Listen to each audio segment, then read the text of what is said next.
Olá, tudo bem? Vamos então para um novo vídeo do blog do editor, desta vez abordando a edição de janeiro de 98. Ah, vamos falar de ótimas provas, tudo arrumado, tudo certinho, respeitando o corredor, mas também algumas provas nem tão boas, péssimas mesmo. O ranking foi ampliado com mais meia hora, aceitando as reclamações, com razão, dos corredores.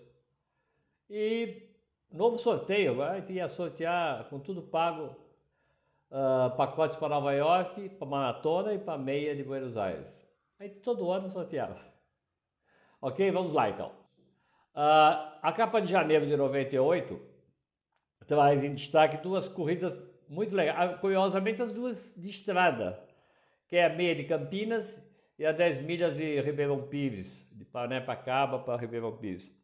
Duas corridas, como o título está escrito, duas provas sensacionais, todas certas, nada com muito dinheiro, sem grande premiação e dinheiro, mas respeitando o básico, o corredor, enfim, né? No editorial, o título é Mais Respeito, não fiz a impressão, mas o que a gente falava na revista, a gente podíamos definir assim em 3 pontos. Né? No começo da revista, nós estamos ainda no começo, nós estamos no 4º ano, tal, começou em 93, nós estamos em 98, quase 5 anos. A gente falava coisas básicas, por exemplo, trânsito controlado, água no percurso, atendimento médico na chegada, tal, banheiro. Aí depois começamos passar um saltinho a mais, falar, olha, vamos cuidar dos aspectos técnicos, daí a aferição do percurso e outros detalhes. Só no terceiro momento que a gente começa a fazer uma reivindicação com direito, lógico, de ter medalha, camiseta, porque não havia isso, né? Algumas davam medalha para os primeiros, né? Além de medalhinha, honra ao mérito. Bom, aí nós vamos começar, mas aí, para esse momento de medalha e camiseta, a outra bandeira que a revista levantou é assim, vamos cobrar a inscrição. Ah, sim, cobrar, porque na hora que você paga a inscrição, você tem algum direito. Oh, eu paguei, ó, cadê a água?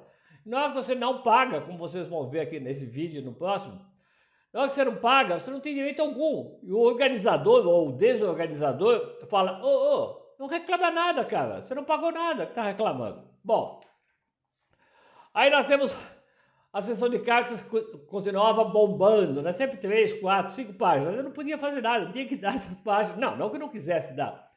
Mas eram muitas cartas, aquela escrita à mão, assim, tá? E a gente reduzia, mas mesmo assim, aqui no caso, reclamação, a gente sempre teve aberto, porque criticar a revista, critica, desde que tenha uma justificativa, lógico. Aqui eram ciclistas de BH e falando, vocês falou mal dos ciclistas de BH. Lógico, estavam atrapalhando a corrida lá, a maratona de Belo Horizonte, que tinha tido a primeira edição e que não teve seus resultados homologados, não por culpa dos ciclistas. O ciclista foi só mais um agravante numa prova com uma série de falhas. Só que eles reclamavam, nossa, nós somos bonzinhos.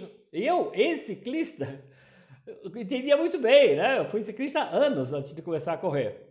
Mas só que eu não consigo entender um ciclista atrapalhando o corredor. É a mesma coisa que tem uma prova ciclística e eu ando de moto no meio da prova ciclística ou de patinete, ou sei lá o quê, atrapalhando o ciclista.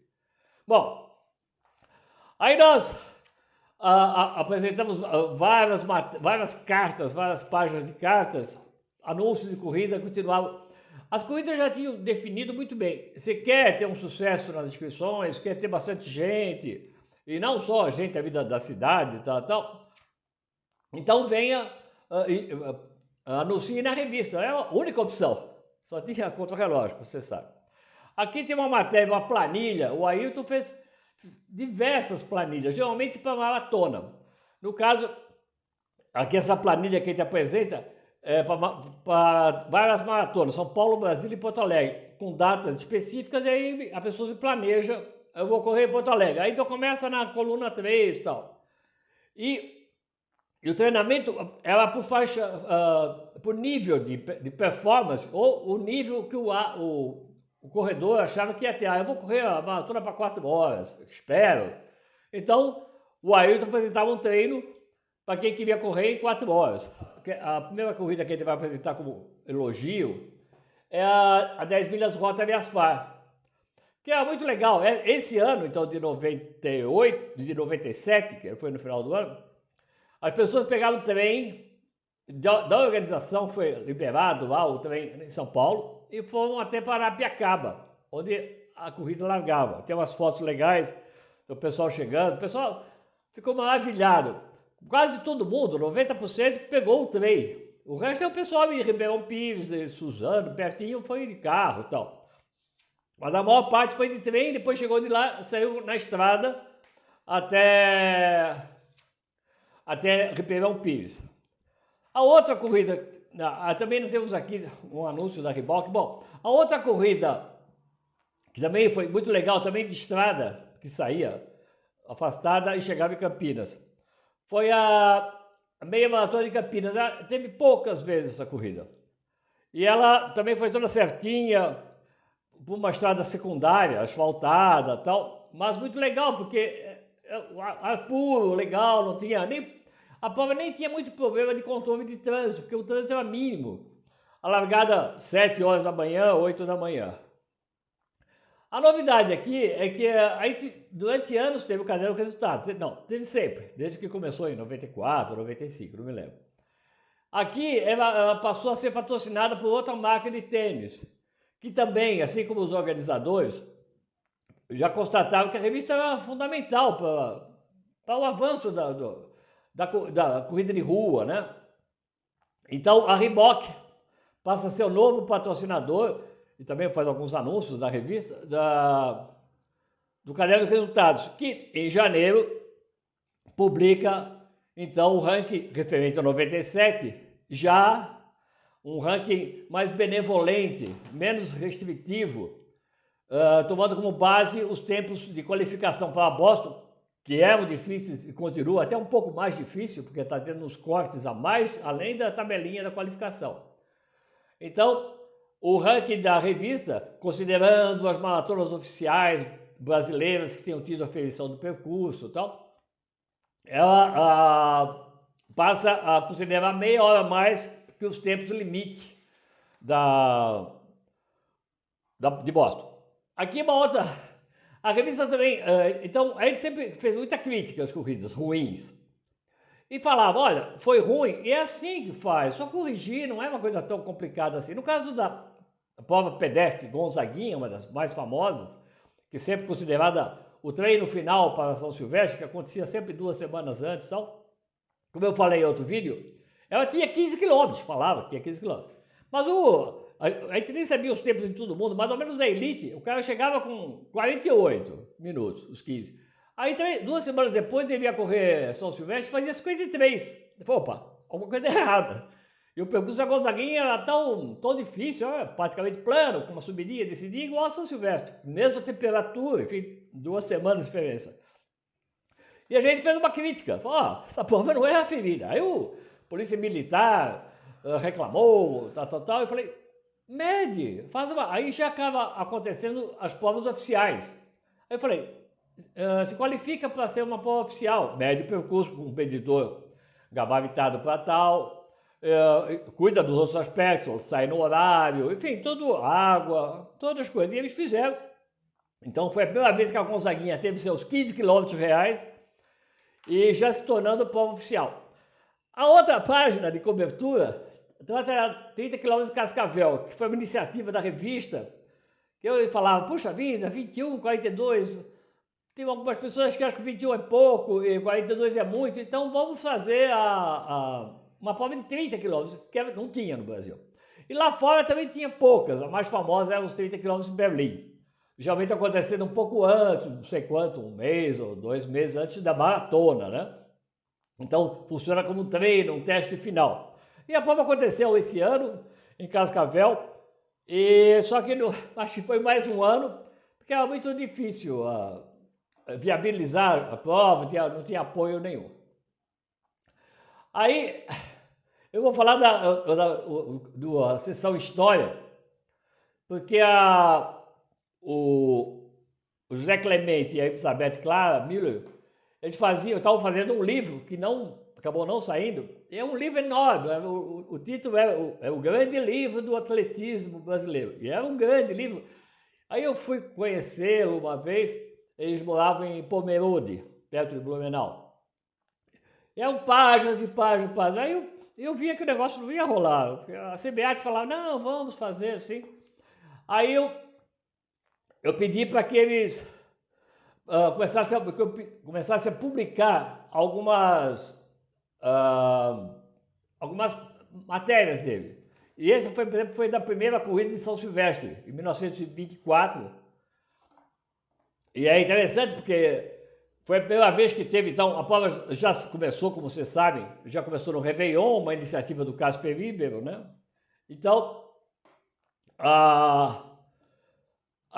aí fez várias matérias a respeito. Aqui também tem mais uma outra, que é uma iniciativa da revista, junto à CBAT, de que algumas corridas passassem a valer, as provas oficiais passassem a valer para um campeonato de rua.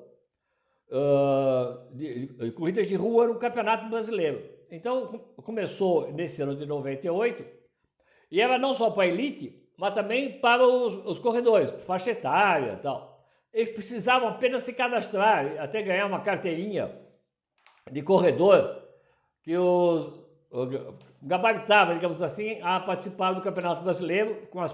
Eram duas coisas, uma forma de valorizar o corredor, que se dedicava aos treinamentos, tal, queria ter um reconhecimento, e outro era valorizar as provas oficiais, que também foi iniciativa da revista, para que as pessoas participassem das provas oficiais. Então tem uma página do ranking brasileiro, então já com os tempos máximos de ingresso aqui ampliados. Tem uma matéria interessante com o Reginaldo Rikofka, que tinha sido o campeão da maratona de Curitiba. E é uma história interessante, a gente sempre dava uma, nem todo mês, mas uma entrevista com elite, ou não elite, mas geralmente elite, para valorizá-los também. Aqui o Rikofka, contando que ele tinha, a vida dele foi num circo.